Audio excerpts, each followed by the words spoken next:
And there, embedded in the broken stone, was the most beautiful emerald in the world.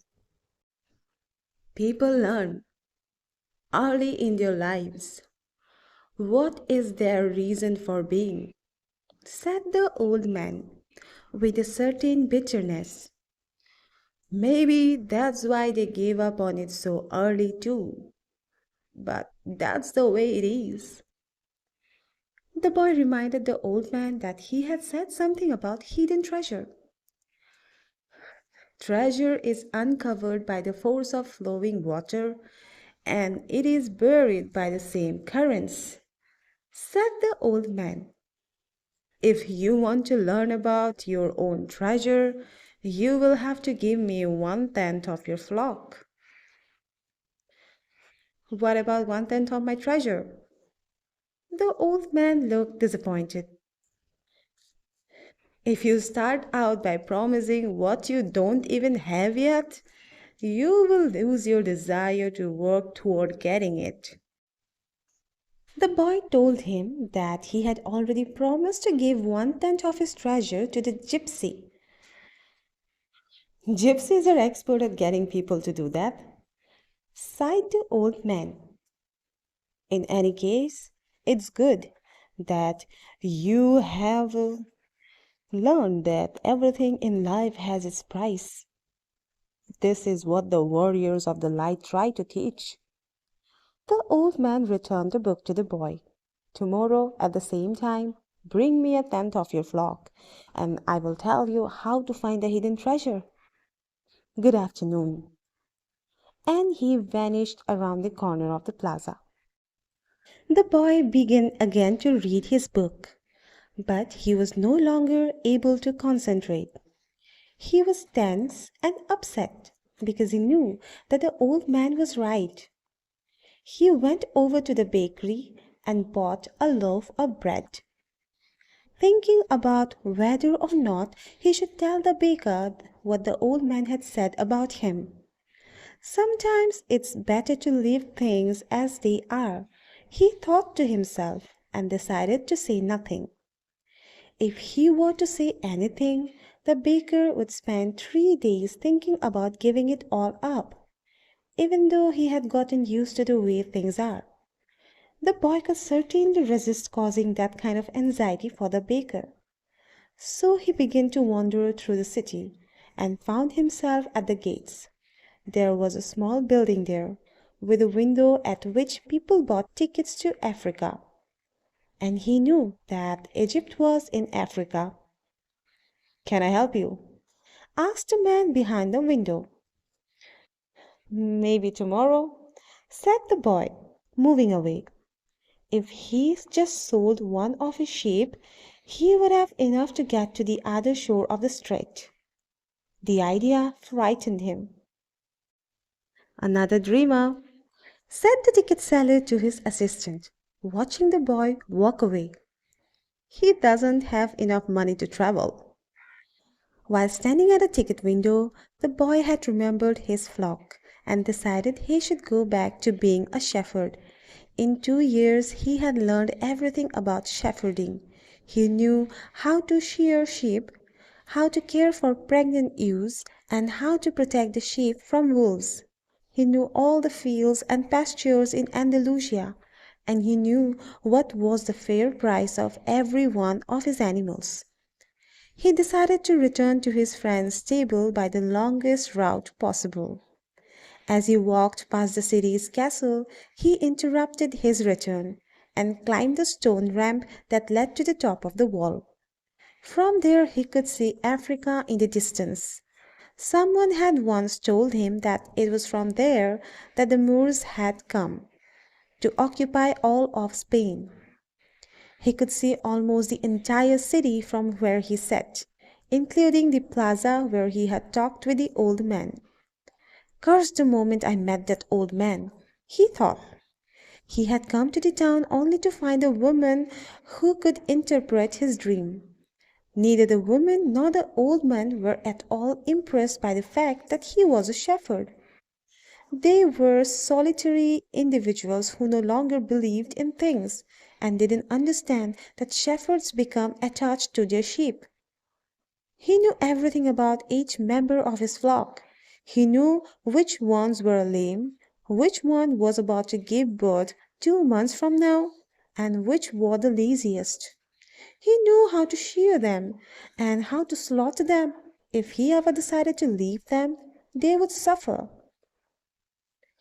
The wind began to pick up. He knew that wind. People called it Levanter because on it Moors had come from the Levant at the eastern end of the Mediterranean. The Levanter increased its intensity. Here I am, between my flock and my treasure, the boy thought. He had to choose between something he had become accustomed to and something he wanted to have.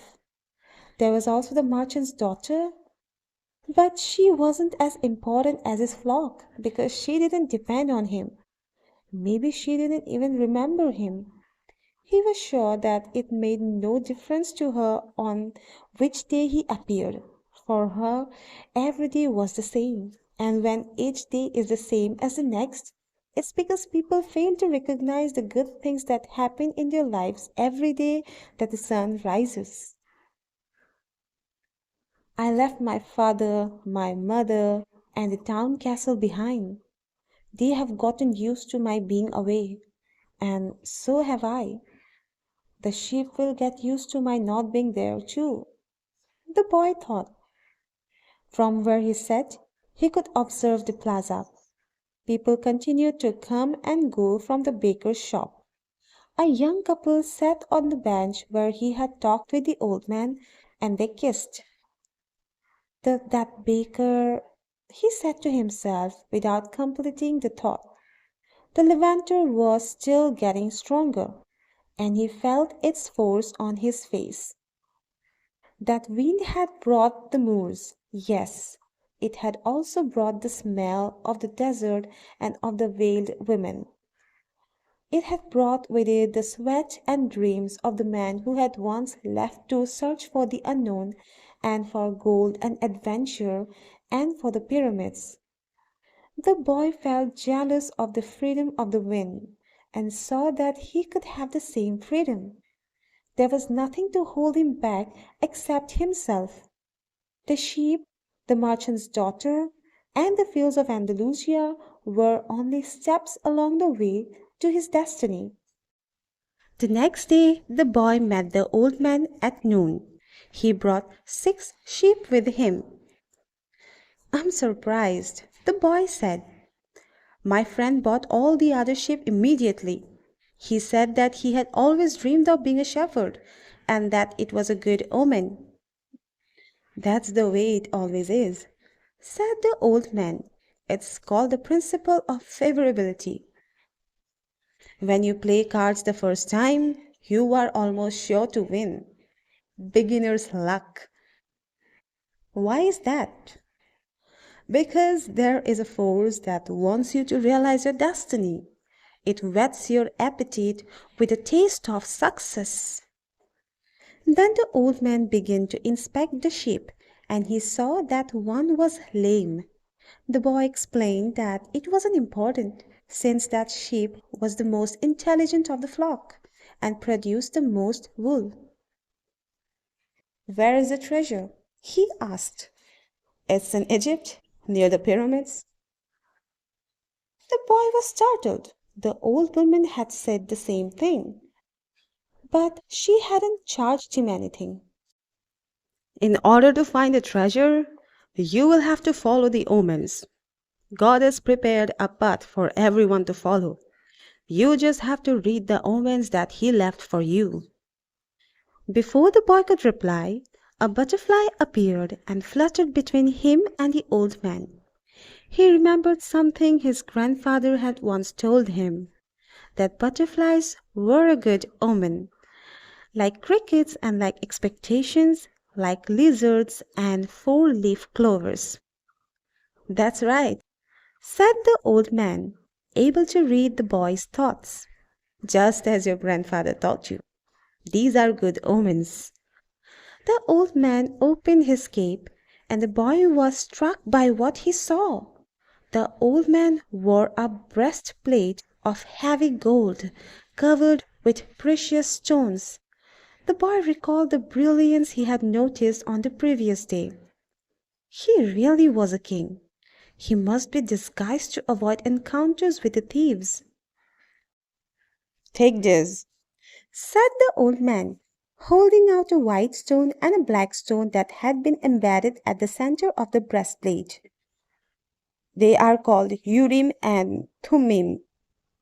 The black signifies yes, and the white no.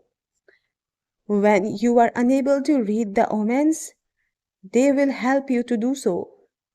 Always ask an objective question.